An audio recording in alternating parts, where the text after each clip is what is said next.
Andhra Pradesh electricity employees union Kakinada division సర్వసభ్య సమావేశం కాకినాడలో జరిగింది. ఈ సమావేశానికి ముఖ్య అతిథిగా యూనియన్ రాష్ట్ర general secretary MV Gopalarao, VSRK Ganapathi, company secretary Gurunatharao, company president, జిల్లా అధ్యక్ష కార్యదర్శుల పర్యవేక్షణలో పాల్గొనడం జరిగింది. ఈ సందర్భంగా వారు మాట్లాడుతూ ప్రమోషన్ల కోసం ఎదురుచూస్తున్న ఏపీ ఈపీడీసీఎల్ ఎనర్జీ అసిస్టెంట్లు టైం స్కేల్ కూడా ఇవ్వకుండా ఉద్యోగాలు చేస్తున్నామని, జేఎల్ఎం గ్రేడ్ 2 ఉద్యోగులు ఆవేదన వ్యక్తం చేస్తున్నారని పేర్కొన్నారు.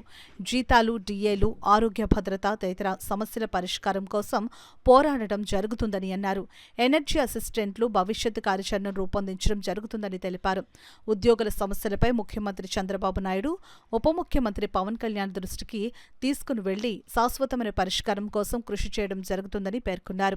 సమావేశంలో భాగంగా జరిగిన నూతన కార్యవర్గం ఎన్నికల్లో కాకినాడ డివిజన్ ఏపీఈ యూనియన్ అధ్యక్షులుగా జి శ్రీనివాస్, కార్యదర్శిగా V Balakumar, Peddapuram division APE union అధ్యక్షులుగా ఏ సుధాకిరణ్, కార్యదర్శిగా కె బాబీలు ఏకగ్రీవంగా ఎన్నుకోబడ్డారు. ఈ కార్యక్రమంలో యూనియన్ నాయకులు, విద్యుత్ ఉద్యోగులు తదితరులు పాల్గొన్నారు. ఈ మెడికల్ సదుపాయం కూడా రాష్ట్ర వ్యాప్తంగా ఇబ్బంది పడుతున్నారు. నగదరహిత వైద్య సదుపాయం అన్నది కావాలని మేము దఫాలుగా యాజమాన్యానికి ఉత్తరాలు రాయడం జరిగింది, చర్చలు జరిపాం. మరి తొందరలోనే ఇప్పటికైనా యాజమాన్యం స్పందించి ప్రభుత్వం జోక్యం చేసుకొని మరి వైద్య సదుపాయం కల్పించాలి. గత ప్రభుత్వాల్లో కొన్ని మా హక్కుల్ని కాలరాశారు. మరి కొత్త ప్రభుత్వంలోనైనా మా పాతవి ఏవైతే కాలరాశారో మా హక్కుల్ని మళ్ళీ మాకు పునరుద్ధరించి కార్మిక సంఘాలతో కూడా చర్చలు జరిపి ఏదైనా నూతన విధానాలు తీసుకోవాలే తప్ప ఏకపక్ష నిర్ణయాలు యాజమాన్యం తీసుకోవడం వల్ల కార్మికులు నష్టపోయే పరిస్థితి ఉంది. మరి అలాగే మాకు డిఏలు కూడా టైం టు టైం ఇవ్వాలి, అవి కూడా ఇబ్బందిగా డిఏలైనా రాని పరిస్థితి. మరి ఎనర్జీ అసిస్టెంట్లు ముఖ్యంగా ఇటు ఫీల్డ్లోన మా డిపార్ట్మెంట్లో పనిచేస్తూ అటు సచివాలయంలో మరి రెవెన్యూ వాళ్ళు కూడా వాళ్ళని ఇబ్బంది పెట్టి టైం టు టైం రమ్మని ఇబ్బంది పెడుతున్నారు. వీలైన త్వరలో వాళ్ళకి డిపార్ట్మెంట్లోన జేఎల్ఎంలుగా తీసుకొచ్చే పూర్తి బాధ్యత 1104 యూనియన్ తీసుకున్నాం కాబట్టి యాజమాన్యంతో చర్చలు జరిపాం.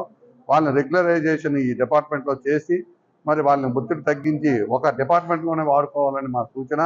మాకు రావాల్సిన బెనిఫిట్స్ అన్నీ కూడా వాళ్ళకే ఇచ్చి రెగ్యులేషన్స్ కూడా మాతో పాటు సరిసమానంగా ఉండాలని తెలియజేస్తున్నాం.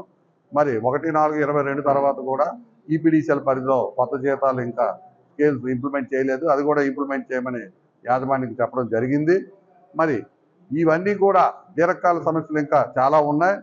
ఇప్పటికైనా ప్రభుత్వంతో మాకు చర్చలు జరిపి ఈ న్యాయమైన కోరికలు అన్నవి మరి యాజమాన్యానికి డైరెక్షన్స్ ఇచ్చి మరి విద్యుత్ రంగంలో కొంత ఆందోళన, కార్మికుల్లో ఉద్యోగ భద్రత కూడా ఆందోళనగా ఉంది కాబట్టి ఇవన్నీ కూడా ట్రాన్స్కో యాజమాన్యంలో ఒక గొడుగు కింద ఉన్న సిస్టమ్ అన్ని కంపెనీల్లో ఒకే పద్ధతి ఉండాలి.